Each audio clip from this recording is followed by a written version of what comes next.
you every day. Be around so much, you'll be sick of me.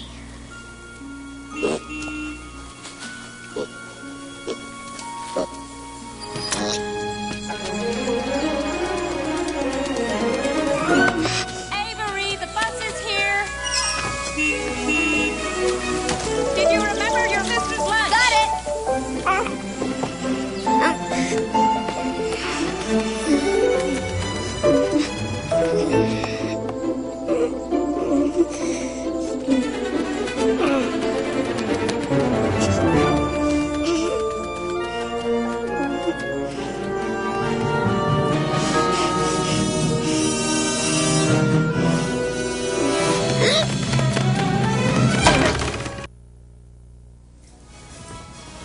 Who hasn't had their heart broken by the story in Charlotte's Web?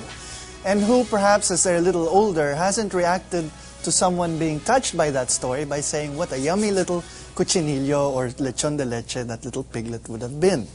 Tonight, as we're having our dinner, or you're having your dinner, we're going to be talking about pigs. We've looked at rice and how today's higher prices are a lesson in how everything, whether politics and policies, high finance, and your own spending behavior, are interrelated and interdependent.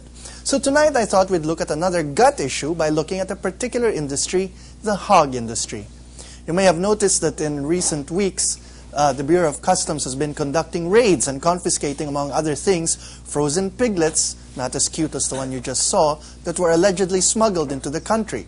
This came at the heels of a convention of Philippine hog raisers in Cebu last April, where they complained of smuggling. That and what else they're squealing about is what we'll look at. I'm Manolo Quezon, and this is The Explainer.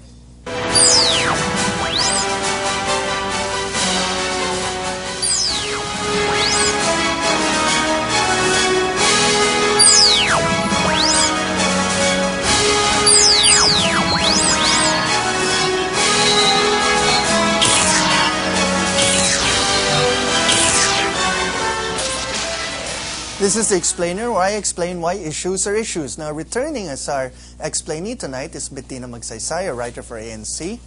Welcome to the show again, Bettina. Thanks for being with us. And we're joined in our studio audience by students from the Ateneo de Manila. And I'd like to ask one of them to explain to us what organization you belong to. Do you have any volunteers? We belong to an organization called we belong to an organization called the Assembly. It's the political science organization of the Ateneo. Okay. Now, talking about pigs and corn, which we're going to be doing tonight, is a little bit different from what your organization likes to talk about. But I think a little earlier we're going to have a little surprise question for our guest, and they've primed it, and it's going to be politically related. So, as we prepare to do that, Bettina, perhaps you'd like to invite our viewers to join in the discussion. Yeah, so just please text react space X space and your name and your question or reaction and send to 2366 for Sun and Globe and 231 for Smart. Or you can log on to www.the-explainer.com. We go whole hog on The Explainer after this.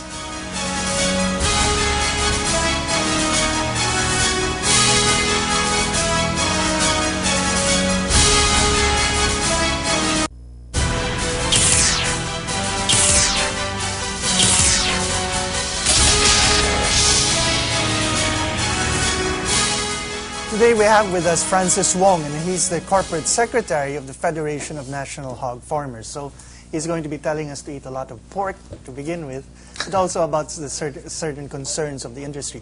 Well, Mr. Wong, let me start by asking, okay, data tells us that Filipinos consume about 18 kilos of pork per capita per annum. That seems a lot, and about 3 kilos is processed pork. Now, following the news stories, the concerns of the hog farmers seem to boil down to several basic points. The first is whether you're getting adequate support from the government. The second is the question of the health of the hogs, because there have been major epidemics.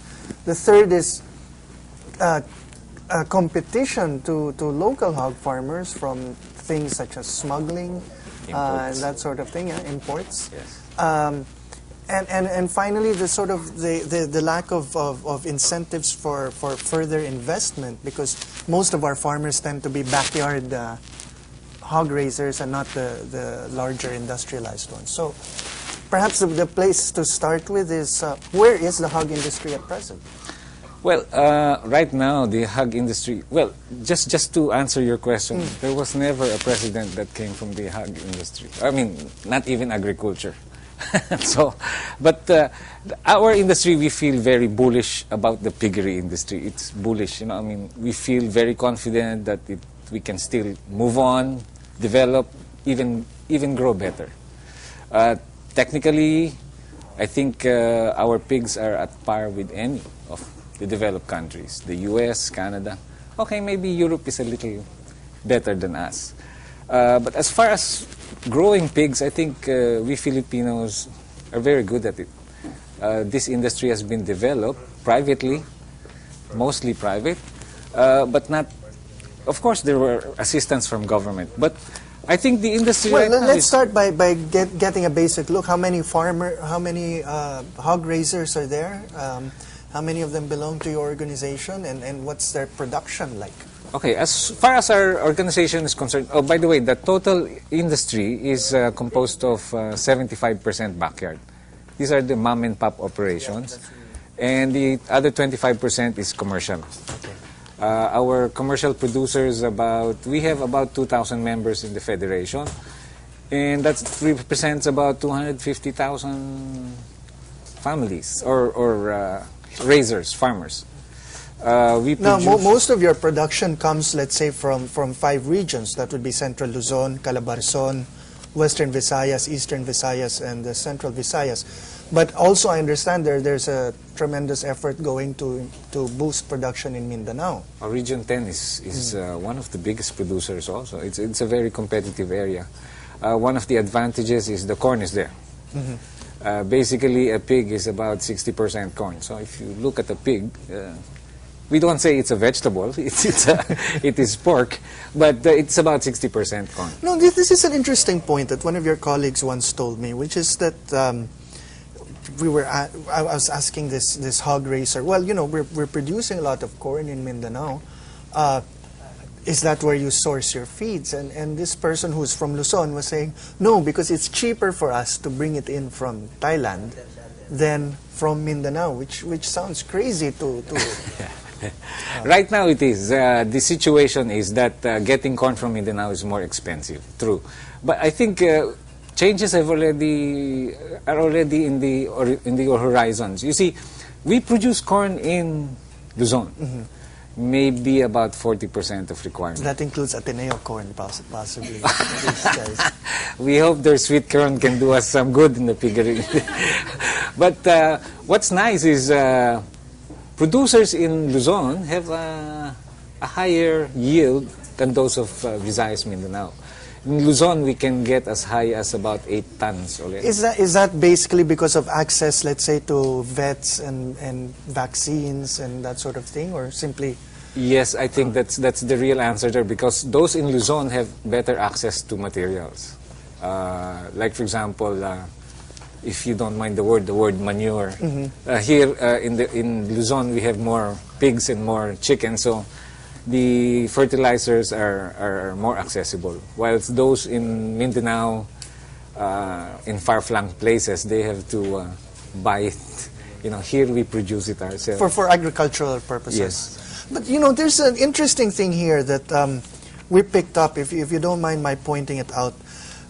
Recently, last month, there was an article in Fortune magazine, because we're talking about pig poop at this point. And that is really a big concern for hog farmers, because you've been battling environmentalists for several years now, because the environmentalists are basically obsessed with pig poop. That there's too much poop and it's going into the rivers. Yes. and it's killing the rivers. But there was this very interesting article, I'm sorry to be consulting my notes, it came out in Fortune, and it talks about a hog raiser, I don't know if you know him, named Daniel Ko, who raises about 10,000 pigs. See, from Tarlac, right? Yes, from Tarlac, a farm called Unirich Agro Industrial. And basically, to cut the long story short, and this is very interesting,